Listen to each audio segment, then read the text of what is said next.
Hello and welcome to this new lesson in which we are going to cover dividing C project into many files. Sometimes it would be recommended to split your project into some C files for issue of modularity and organization. All the C files will compile together to generate one output file. The general rule is to use or to call a function in a file that is not the main file. You must know the prototype of that function. Now, let's set this with an example. First, let's make the main file include, and in here write in main void, and in here you need to write anything like as function or statement. And for the sake of this lesson, we will write the add function. We will add two numbers together using a function. So let's create the prototype of that function.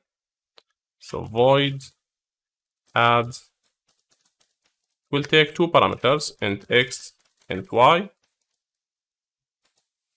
Now copy the prototype and place it here. We will do it without separating it to two files. Then I'll show you the separation. Now let's save this. Let's call it 20. Many C files. .c.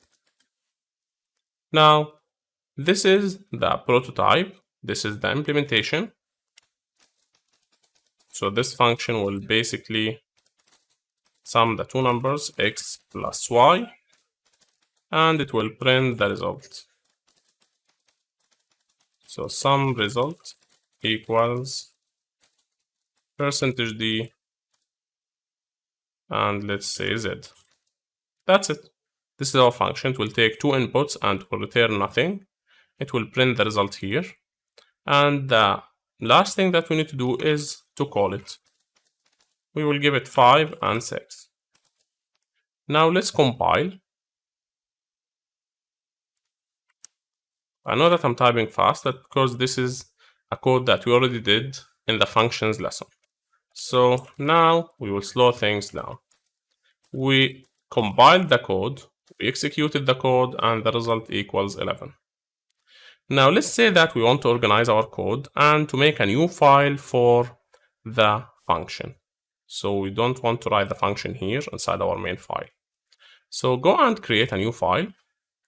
Let's save it. File save as, and let's give it a name. Let's see that here we have 20. So let's call it 20 add.c because it is the same lesson. Now here in this file, we need to copy the implementation of our function. So cut this, paste it here. Now since we are using printf function, this file will not recognize the printf function. So we need to include the library that has this function. It's called stdio, the same one that we called here, stdio.h. Now that's it. Let's try executing the same code. Now we don't have any function written here, but you must have the prototype written in the main function. Prototype. And this is where we call the function. The only thing that we copied to the other file is the function implementation.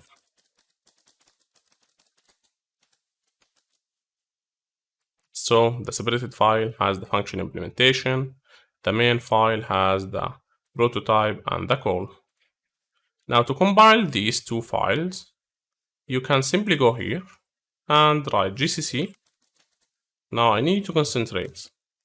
gcc, the first file name is 20 many files.c, and you need to write the second file name. So write 20 add.c, then hit enter. Now as you can see, it didn't recognize the first file because we have spelling error. we have many C files. Now, once you hit enter, as you can see, it did compile the file. So if you wrote a.exe, you will get the very same result that we got before, even though we have our function implementation in a separated file. And this is how you can split your code into multiple files. Now, this is one approach. The other approach is to create your own library, and this is something we will cover in the next lesson. So let's clear this. Now, another thing that I need to mention in this lesson is that we always get a.exe, which is the default name generated by the compiler. But is there a way to change this name? Yes, there is a way. So let's call the compile again. As you can see, GCC compiler, the first file and the second file. Then add a space. If you added -o, stands for output, you can write any exe file name. So let's name it manyfiles.exe. Hit enter. Now you can simply write manyfiles.exe. Now we have spelling error, and it will give you the same result. Now we don't have the a.exe, we have the file name that we added. And to get this result, you just need to add -o, then a space, then the file name, and end it with .exe. This is how easy it is to customize the output file name. Instead of getting a.exe, now you can customize it to get any file name depending on the project that you are working on. Now let's go back to our code and summarize what we did. We added the prototype to the main file. We called the function inside the main. Now, where is the implementation? The implementation is in the separated file. Here is the second C file. We called it with any name, and we added the implementation for that function. But in order for this implementation to work, we need to add this library because we are using the printf function, which is a function that is not recognized by this file. So we need to include the stdio.h library to make our function recognize the printf function. So you can separate the implementation, but you have to call the prototype before the main function, and you can easily call the function inside your main. This is one way to do this. Again, the rules are simple. You need to compile or use the GCC compiler to compile both files. And we already mentioned that you can change the a.exe default output to anything by adding -o, a space, then the file name. That's it for this lesson. I know that these are a lot of information to take, but they are very simple. If you want to separate your project, you can make another file and place all of the functions implementation into that new C file. In the next lesson, we are going to talk about libraries and how you can easily create a library in C. Thanks for watching this lesson. This is Ashraf from Educational Engineering Team.